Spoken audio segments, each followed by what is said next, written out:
É que muitas pessoas têm medo de fazer essa pergunta, de perguntar para o Espírito Santo o que o Senhor quer mudar em mim, o que eu preciso mudar para me alinhar à sua vontade, ao teu gosto, ao teu caráter, o que eu preciso mudar. As pessoas têm medo disso, de encarar sem perceber que há um benefício tão grande na obediência, que quando a gente se alinha, nós nos sentimos melhores. Nós somos, gente, eu nem sabia que eu gostava de andar assim, como é melhor. Os frutos que a gente vai dando ao longo do caminho por obediência são frutos que realmente saciam outras pessoas e nos saciam, porque muitas vezes a gente quer ser saciado com os manjares que não dão, né, saciedade. Quando a gente percebe que o Espírito Santo é o suficiente, você para de perder tempo, dinheiro, oportunidades para preencher um lugar que só cabe Deus. Essa é a palavra. O vazio que invade a nossa alma, que a gente carrega, esse espaço só cabe Deus.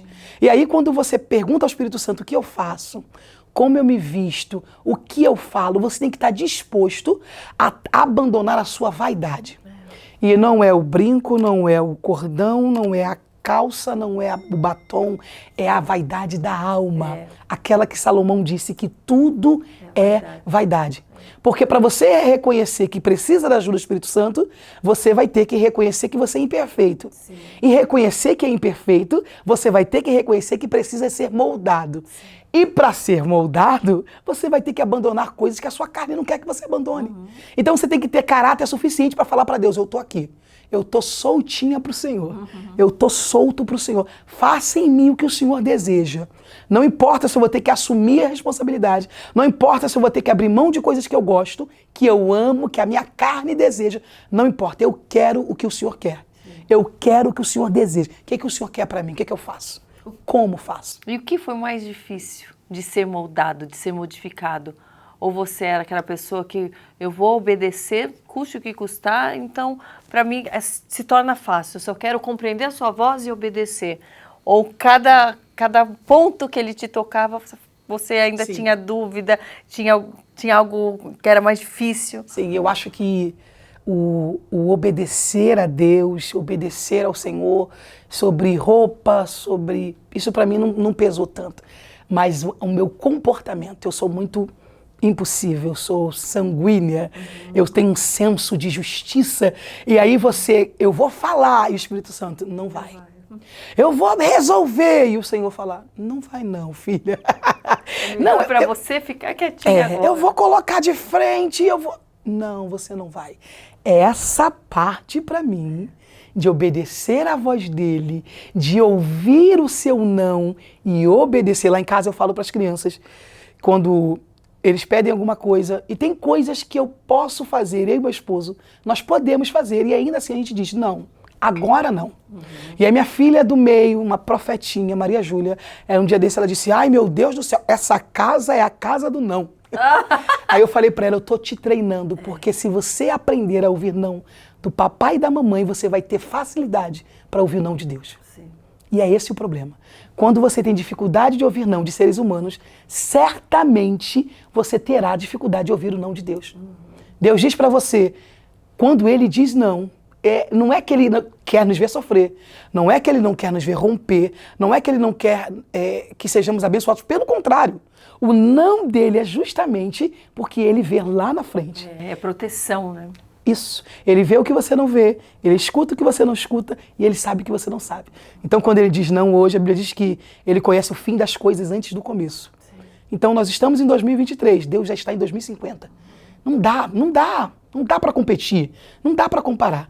O que eu faço, Raquel? Consulte ao Senhor. O que o Senhor tem para mim, o que o Senhor quer para mim, não tem melhor coisa.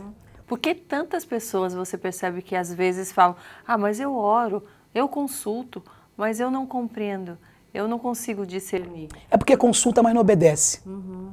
Vou ter que repetir. Consulta, mas não obedece. Porque é a mesma coisa. A gente fala para um filho. Ou consulta só em momentos específicos e não tem uma vida também de comunhão, de constância. Obedece hoje e desobedece amanhã. Então não obedeceu. A minha amiga, a pastora Camila Barros, ela diz que obedecer é fazer na hora. E eu peguei essa frase dela e se tornou bandeira lá em casa. Ah, mãe, eu vou fazer. Ah, mãe, eu vou tomar banho. Ah, mãe, eu vou fazer a atividade da escola. Ah, mãe, eu vou fazer o devocional. E eu expliquei a eles, se vai fazer no seu tempo, então já é desobediência.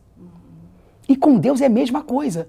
Ah, não, eu sei o que Deus tem para mim. É como uma pessoa quando está afastada. Ela diz, não, eu sei o que Deus tem. Eu sei o que Deus... Nossa, as promessas, eu tenho tanta promessa de Deus. Eu sei as promessas, mas não toma atitude. Então já é desobediência. Então sabe, mas não faz. Se você deseja obedecer, tem que fazer na hora. Sim. Não adianta. E a partir do momento que você começou a entender isso, e começou a se moldar, a obedecer à voz de Deus, o que foi mudando na sua vida? Você foi sentindo mais segura, a depressão foi né, se apagando, tendo um novo ânimo. Como surgiu, né, de novo a sua essência? Eu passei a conhecer o Deus Pai, o Deus que cuida, o Deus que zela, o Deus que levanta, o Deus que não abandona, o Deus que não morre, o Deus que não decepciona. Porque quem teve a oportunidade de ser criado num lar evangélico, cara, tem muito isso de conhecer e ter experiências que os pais tiveram. Então, quando você tem a oportunidade de conhecer a Deus de perto, vira uma chave. Você fala, uau, então é isso. Ah, então é por isso que os meus pais se comportavam assim. Ah, então é por isso que meus pais agiam assim. Ah, então ouvir a voz de Deus é assim. Ah, então ouvir a voz de Deus. E aí eu entendi também que uma das coisas que abriu um gatilho no meu emocional era justamente não estar vivendo o que Deus queria. Porque enquanto você não entra na boa ou não vive a boa, perfeita e agradável vontade de Deus, você só quebra a cabeça. Enquanto o meu esposo diz, Paulinho, meu amor, amo tanto, ele diz que livre-arbítrio é uma questão de inteligência. Que Deus nos deu o livre-arbítrio para nós optarmos pela vontade dele. Sim. Porque enquanto você não vive a vontade de Deus, você só quebra a cara. Não tem. Ah, não, mas Deus me deu o livre-arbítrio. Então vai lá e faz o que você quer. Que eu duvido que você vai ser feliz. Duvido que você será bem-sucedido. Não consegue. Porque as pessoas, elas confundem sucesso com aparência. Amiga, você sabe. Uma baita de uma atriz, você viveu na televisão. E você sabe que se você quiser demonstrar qualquer coisa, você pode. E por detrás está vivendo totalmente algo diferente. Sim.